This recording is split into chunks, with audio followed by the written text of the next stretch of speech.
मलिक फ़हीम खोखर साहब लाहौर में एक बहुत ही मशहूर वकील हो चुके हैं। अब वो वकील साहब बज़ाहिर तो सोशल मीडिया पर, टिकटॉक पर, फेसबुक पर बड़े फेमस हैं, बड़े मशहूर हैं। केसों के मामले में वो कैसे हैं इसके बारे में हम कुछ नहीं कह सकते, लेकिन मेरा आज का जो वीडियो है वो भाई फ़हीम खोखर साहब से है। फ़हीम खोखर साहब, मैंने आपकी एक वीडियो देखी है जिसमें आप अपने साहिल के साथ बैठे हैं और उनको ये कह रहे हैं कि जी आपका कसूर सिर्फ इतना है कि आप मशहूर हो गए हैं, आप पैसे कमा रहे हैं, आप लोग आपकी इज़्ज़त करते हैं, ये वो सारा। यहाँ पे मैंने पहले तो उस जो आप एक क्लाइंट है उनको ये मशवरा दूंगा कि ये नलका लगवा देना, खाना बनवा देना, दीवार बनवा देना, घर बनवा देना कोई बड़ी बात नहीं है।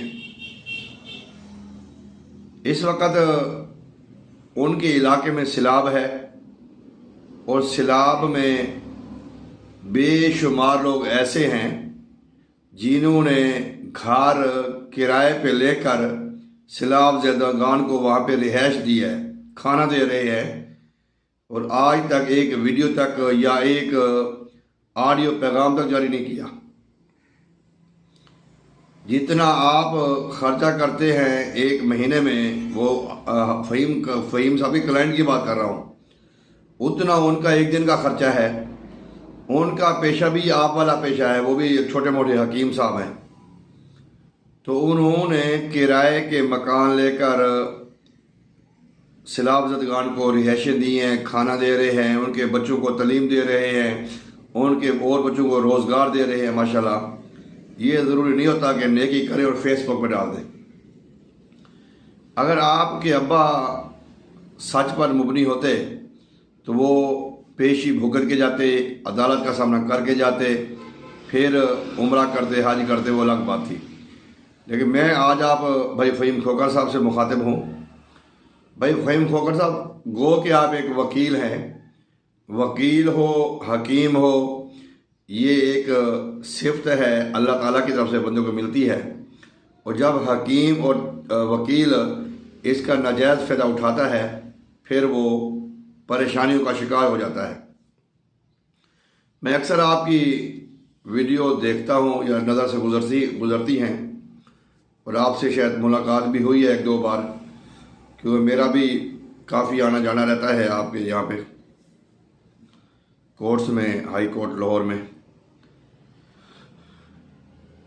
जब भी आप किसी का केस पकड़ते हैं ना, एक बंदा जो कि हज़ारों लोगों की जान ख़राब कर रहा है, जान का दुश्मन बना हुआ है, ज़िंदगियाँ ख़राब कर रहा है, ज़िंदगी का दुश्मन बना हुआ है, मौत का सबब बन रहा है, बकौल वो ड्रग इंस्पेक्टर चूनिया वाला, आपको चाहिए कि आप उनकी प्रोडक्ट लें, उनकी प्रोडक्ट को आप DTL में या PCSIR में या FDL में, जितनी भी लेबॉर्ट्रियाँ हैं आपके आसपास, बहुत ज़्यादा लेबॉर्ट्रियाँ हैं, तो आप वहाँ पे टेस्ट करवाएं। टेस्ट करवाने के बाद अगर आपको लगता है कि प्रोडक्ट में जान है और प्रोडक्ट किसी साइड इफ़ेक्ट से पाक है, तो फिर आपको केस लड़ते हुए भी और उनका दिफा करते हुए भी अच्छा लगेगा। अगर आप एक बंदा है जो कि पाकिस्तान का जो ड्रग एक्ट है, जो कानून है पाकिस्तान का, उसको तोड़ता है, उसकी वैल्यूएशन करता है, फिर अगर आप कहेंगे तो मैं आपके साथ हूँ, फिर आप गलत हैं। पहले भी आपकी कई गलतियाँ हैं, वो मैं अब यहाँ पे सारी तो नहीं बयान करूँगा, बहुत ज़्यादा मैंने नोट की हुई थी कि वो मैं बिल मुसाफा मिलूँगा आपसे, फिर वहीं पे आके बातचीत करते माशाल्लाह। तो ये जो शोबा है ना हिकमत का सर, इस वक्त ये बहुत ही ज़्यादा तनकीद का शिकार है, लोग इससे मुतनफ़िर होते जा रहे हैं और यही वजह है कि आज हमारा मंजन मशहूर नहीं है, आज हमारा सुरमा मशहूर नहीं है, आज हमारे कानों के लिए तेल मशहूर नहीं है। हालांकि बीमारियां, आँख की बीमारियां बहुत ज़्यादा हैं, दांत की बीमारियां बहुत ज़्यादा हैं, मैदे की बीमारियां बहुत ज़्यादा हैं, जिगर की बीमारियां बहुत ज़्यादा हैं, लेकिन इनकी कोई मेडिसिन मशहूर नहीं की किसी हकीम ने। सिर्फ टनाटन की हकीम मशहूर कर दी या लोहे पान की मशहूर कर दी। क्या वजह है? अगर आप साहिब इल्म हैं, और यकीनन आप साहिब इल्म हैं, तो आपको ये बात जान लेनी चाहिए कि ये दाल में कुछ काला काला है। दूसरी बात ये है कि वो ड्रग इंस्पेक्टर गलत बयानी करता है, उसके पास भी इतना नाक़िस इल्म है, उसको पता नहीं है कि ड्रैब का काम क्या है, हेल्थ केयर कमीशन का काम क्या है, कौंसल का काम क्या है, हकीम का काम क्या है, उसको भी ये पता नहीं है, वो हमारे चूनिया वाले ड्रग इंस्पेक्टर को। लेकिन आप एक वकील हैं, आपको ये चाहिए था कि जब आपका क्लाइंट के ऊपर उसको कोर्ट ने बुलाया है, आप पर्दा डालने के लिए आप कहें जी उम्रे पे गया है, हज पे गया है, तो ये चीज़ मुनासिब नहीं है। चाहिए ये था कि उसको अदालत के कटहरे में लाते, उसको अपनी सफाई पेश करे, सफाई पेश करता, केसों से बरी होता, फिर वो चला जाता। अभी वहाँ पे वो जाके कहता है जी मुझे वहाँ पे पानी बहुत अच्छा लगा है, पानी मैं यहाँ पे जानी नहीं आऊँगा, अब फ़हीम खोखर भुगते या मेरा बेटा भुगतेगा।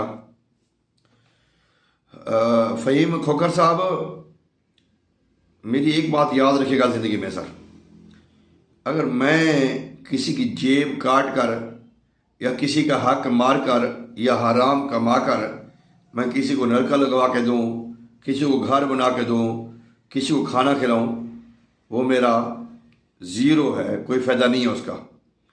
अगर मैं रिज़्क हलाल के माँ के खिलाता हूँ तो वो ज़्यादा सवाब है इस मामले में। बरकैफ आपको मेरा मशवरा है, ज़िंदगी का कोई पता नहीं है। पाकिस्तान में बड़े बड़े नामी गिरामी वकील आए, आपके साथ हमसाए में एक वकील साहब थे, बहुत बड़े नामी गिरामी वकील थे, आखिरी वक्त में उनका पैम्पर चेंज करने वाला भी कोई नहीं था। बेटे इंग्लैंड थे, अमेरिका थे, पता कहाँ थे, पैम्पर चेंज करते थे उस वकील साहब का। यही हाल कितने चीफ जस्टिस आए, कितनी जस्टियाँ आई, वो मेड में जो फीमेल होती हैं, तो लोग जा रहे हैं, कब्रों में जा रहे हैं। चलिए आपने भी जाना है, अरूज को जवाल को अरूज, ये होता है।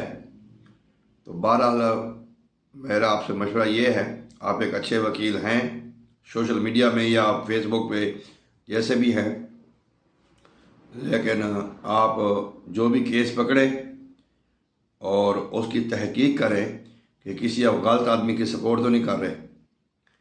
कहीं आपका फेमस होना, कहीं आपका मशहूर होना, कहीं आपका पॉपुलर होना, अगर आप 2 नंबर बंदे की वकालत करेंगे तो यहाँ से आप नीचे गिर सकते हैं। ये इसके लिए देर नहीं लगेगी। चाहिए आप तस्दीक करें, इन्वेस्टिगेशन करें अपने तौर पे, फिर आप जो जज साहब से कहेंगे भाई ये मैं सच कह रहा हूँ, फिर आपकी बात में वज़न भी होगा, कमाल होगा। और भी काफ़ी बातें, एक बात मैं आपसे और अर्ज़ करूँगा, शायद मेरी वीडियो आपको मिल जाए। सर आपके अंदर ना काफ़ी कमियां हैं।